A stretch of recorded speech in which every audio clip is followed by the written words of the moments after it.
চুল্লিতে দাউ দাউ করে জ্বলছে আগুন। চারদিকে ছড়িয়ে পড়েছে পোড়া মাটির গন্ধ। হাতে মাটি মেখে ঘুরছে চাক। তাতে গড়ে উঠছে হাঁড়ি, পাতিল, কলসসহ মাটির তৈরি বিভিন্ন জিনিস। যেন মাটির ভিতর থেকে জেগে উঠছে জীবন্ত এক শিল্প।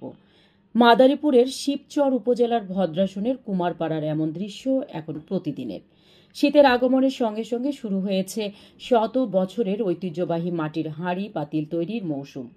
প্রজন্ম থেকে প্রজন্ম চলে আসা এই মৃত শিল্প আজও টিকিয়ে রেখেছেন ভদ্রাসনের কয়েক পরিবার। মাটির তৈরি পণ্যের কদর আগের মতো না থাকায় এই পেশাটি এখন বিলীনের পথে। তবু ভালোবাসা আর ঐতিহ্যের টানে কাকঢাকা ভোর থেকে গভীর রাত পর্যন্ত ব্যস্ত সময় পার করেন মাটির কারিগরেরা। তবে এই শিল্পটি টিকিয়ে রাখতে সরকারি পৃষ্ঠপোষকতা দাবি করেন মৃত শিল্পরা। জেলার শিবচর উপজেলার ভদ্রাসনের কুমারপাড়ায় ঘুরে দেখা যায় মৃৎশিল্পীরা সকাল থেকে রাত পর্যন্ত ব্যস্ত সময় কাটাচ্ছেন মাটির সঙ্গে যুদ্ধ করে। বালু ও মাটি মিশিয়ে তৈরি হয় বিশেষ মিশ্রণ।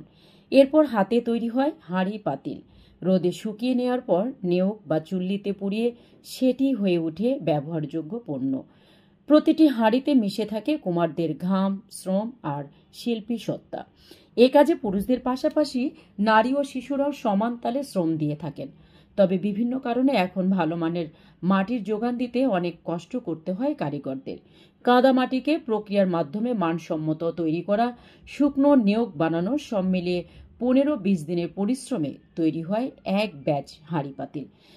একসময় এখানকার তৈরি হাঁড়ি, পাতিল, পুতুল, খেলনা, মাটির ব্যাঙ শিবচর, কালকিনি, রাজ্যের কাজিরহাট সহ দেশের বিভিন্ন জেলায় বিক্রি হতো। প্লাস্টিক, সিলভার, অ্যালুমিনিয়াম সহ আধুনিক বিভিন্ন পণ্যের কারণে দিন দিন হারিয়ে যেতে বসেছে কুমারপাড়ার এই ঐতিহ্য। শিল্পকে টিকিয়ে রাখা প্রয়োজন। যুব উন্নয়ন অফিসার আছে, ওনার সাথে কথা বলে দেখবো যে জন্য কি ব্যবস্থা করা যায়। আমরা আশা করছি যুব উন্নয়নের সাথে কথা বলে ওনাদেরকে অগ্রগতির জন্য আমরা কি করা যায় সেটা আমরা দেখবো। এটা বৈশাখী মেলা, গলিয়া সহ গ্রামীণ মেলাগুলোতেও কিছুটা চাহিদা থাকায় ঐতিহ্য ধরে রাখার লড়াই চালিয়ে যাচ্ছেন মৃত শিল্পরা। এর উপরে জীবিকা নির্বাহ করছেন কিছু পরিবার। তবে এ শিল্পকে টিকিয়ে রাখতে সরকারি পৃষ্ঠপোষকতা চান মৃত শিল্পরা।